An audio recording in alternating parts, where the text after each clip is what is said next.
Literature related to intellectual capital.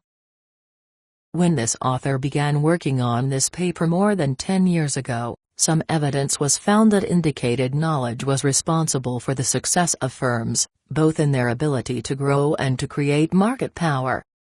However, the evidence was confusing. Some knowledge businesses were successful whereas some others were not. For example, companies of the new economy such as .com or portals had high levels of knowledge but did not create stock value.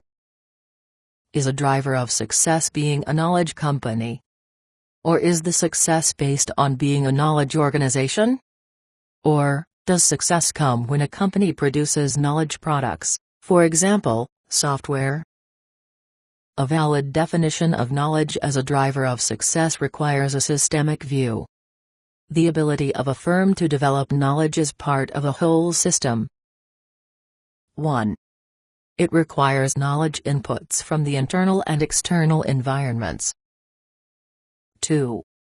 It requires the organizational ability to transform knowledge into something that the stakeholders value: customers, employees, shareholders, lenders, government, etc., and 3. It can produce a final output that does not require a new cost each time it is produced, the law of increasing returns of IC. The value of this approach results from forcing the RVF to be systemic, incorporating the environment and final output as parts of the system. This thinking is consistent with the organic view of the organization, as described initially by Morgan 56 and finally accepted by most of modern organization academics. Not only do organizations belong to a system, but they also need to have the ability to adapt to that system in order to survive. This approach is consistent with most of the existing literature on the RVF.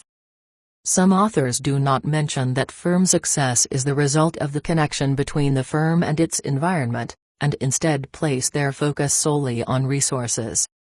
Amit and Showmaker 57 concentrate on financial or physical assets, human capital, and incorporating the capabilities required to deploy resources, information-based, tangible or intangible processes, patents, licenses. Barney focuses on the Verno resources: value, rare, inimitable, non-substitutable, organization-oriented. Eisenhart and Martin state that dynamic capabilities can be a source of competitive advantage. Fayol, Eisenhart, and Martin state that resources can be imitated easily, so employees must innovate all the time to keep rents high. Mukadek 58 states that firms create their resource base either by resource picking or through capacity building. Nelson and Winter posit that success is based on the employee's behavior in terms of routines to make and implement decisions. Penrose states that success depends on the ability of managers to select and configure the right resources. Spender 59 argues that success requires dynamic capabilities. Werner Felt suggests that within one industry firms have different performance and results because of their tangible assets, intangible assets, and capabilities. On the other side, several authors defend the systemic organic view that is incorporated in this research. Black and Bowl 60 state that networks and relationships are resources required to interact with the system. Chakravarty 61 suggests that success is measured by the ability to satisfy stakeholders and the ability to have a positive evolution and transformation. Fahey 62 states that resources must be environment-oriented, the organization must meet customer needs, and the firm's key resources must be based on the market. Farjant 63 bases his proposal on Mintzberg's organic view of strategy as emerging from the organization. Hamill and Prahalad's core competencies are strongly systemic organic, see Note 23. Kogut 64 states that different types of networks are required for different industries: biotech, auto, software, microprocessors, labs, financial institutions.